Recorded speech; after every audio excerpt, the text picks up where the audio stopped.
दोस्तों, क्या आप जानते हैं कि फैक्ट्री में फिश ऑयल कैसे बनता है और क्या फिश ऑयल में सांप का जहर भी मिलाया जाता है? और क्या आपको पता है फिश ऑयल को कैप्सूल में ही क्यों पैक किया जाता है?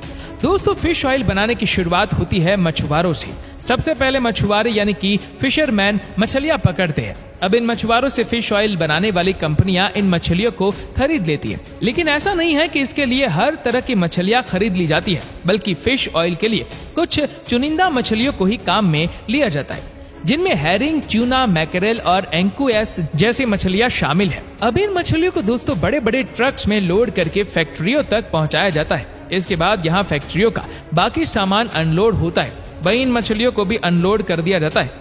एक दिन में कई हजार मछलियों को इस तरह से लोड अनलोड किया जाता है। और आप मानेंगे नहीं, लेकिन एक दिन में फैक्ट्रियों में 50 मिलियन से भी ज्यादा की संख्या में फिश ऑयल के कैप्सूल्स बना लिए जाते हैं।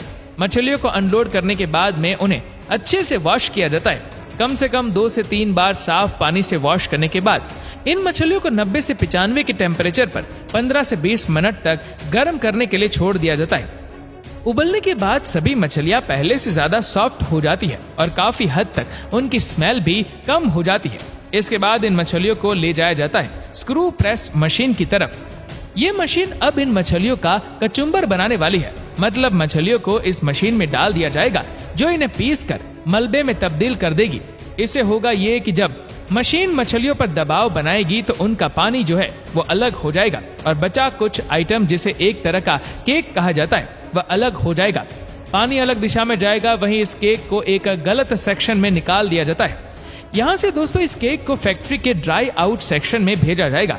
यहाँ कुछ स्पेशल मशीन के जरिए इसे लगभग 75 डिग्री पर सुखाकर एकदम बारीक पाउडर तैयार कर लिया जाता है। अब देखिए, जो सूखा पाउडर निकल के आया है उसे यहाँ से ट्रांसफर किया जाएगा ग्राइंडर्स की तरफ। ग्राइंडर्स इस चूरे को अपनी इच्छा अनुसार ग्राइंड करेंगे। इतनी गर्मी में गुजरने के बाद ये चूरा दोस्तों हद से ज्यादा गर्म हो जाता है। इसीलिए दोस्तों यहाँ से कुछ समय के लिए ठंडा होने के लिए छोड़ दिया जाता है, ताकि ऐसा ना हो कि आग उगलने लग जाए।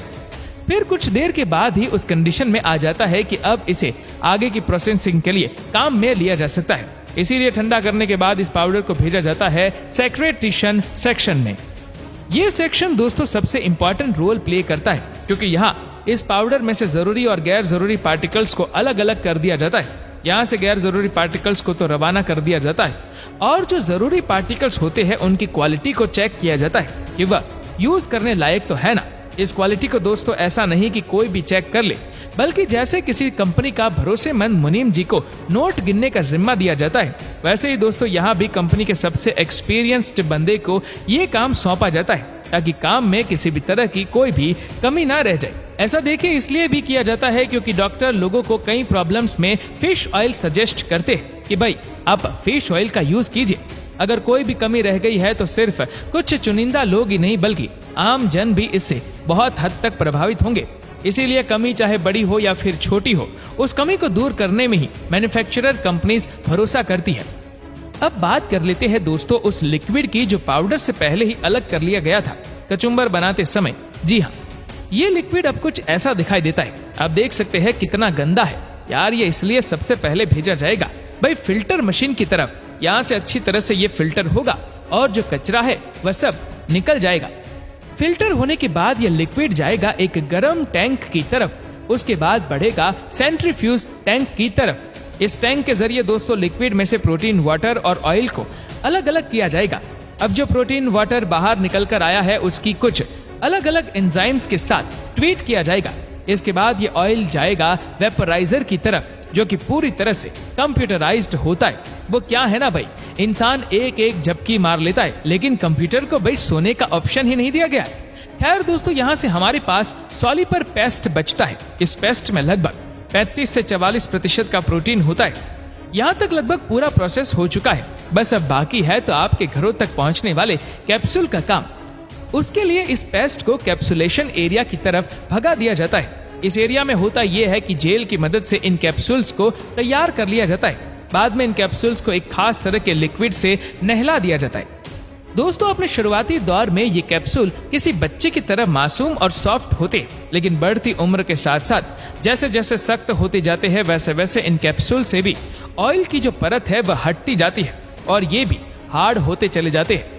इसके बाद दोस्तों इन कैप्सूल को सुखाने के लिए छोड़ दिया जाता है, वह भी अच्छी खासी टाइम के लिए।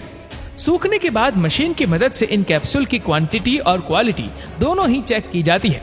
अब सब कुछ होने के बाद दोस्तों लास्ट स्टेप है जब इन्हें बॉटल्स में पैक किया जाएगा। इसके लिए लेबल लगी बॉटल्स को एक मशीन के नीचे लाया जाता है, जहां मशीन अपने आप गिनती के हिसाब से बोतल में इन कैप्सूल को भरती चलती है। बोतल में भरने के बाद इन्हें बॉक्स में पैक करके भिजवा दिया जाता है नजदीकी फार्मा कंपनीज के पास, और यहाँ से सीधा पहुँचते हैं आपके घर तक। वेल, ये तो हो गया फिश ऑयल का मेकिंग प्रोसेस।